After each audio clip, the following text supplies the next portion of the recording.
Hey everybody, Bombbuster72 here, back for part 2 of potable water. So last time I talked about intake needs, and I talked about some of the time phases and some of the requirements you were going to need in short, intermediate, and long-term disaster situations, as well as some of the skills that you were going to need. Now today I want to talk about some of the purification methods.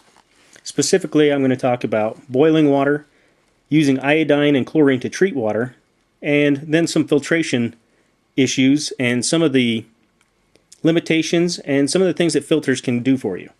So let's start out with boiling water.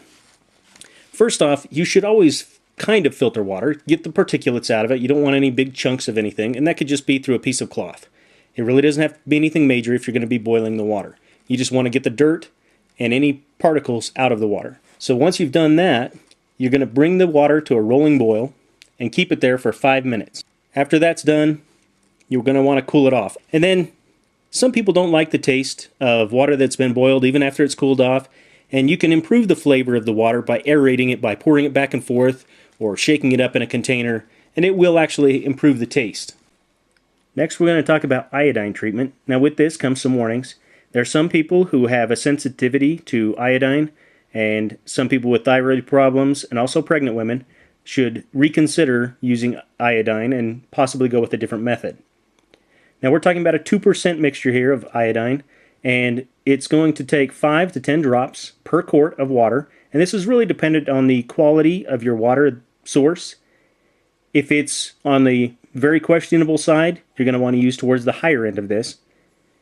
Now you have to make sure that if you use that container to dip the water out of the source, you need to also get a good iodine and water mixture around the mouth of that container to make sure that it's also purified.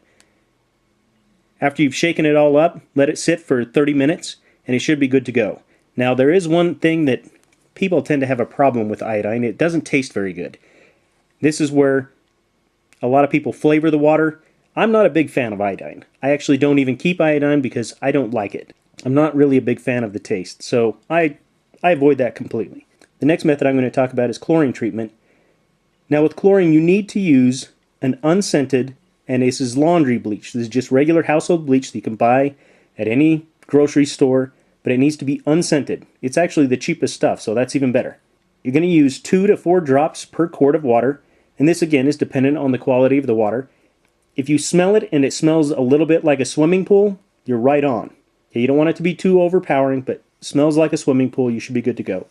Again, you have to make sure that you decontaminate, if you will, the mouth of the container, and again, shake it up and wait 30 minutes.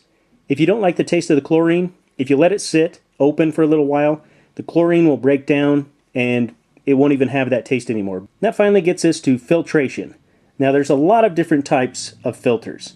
Some of them will actually filter out the protozoa and bacteria like Giardia.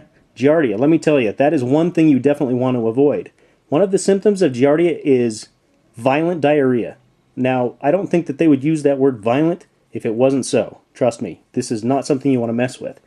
Now, some filters, they really only get rid of toxins and pollutants and things like that, and some, all they do is filter out particulate.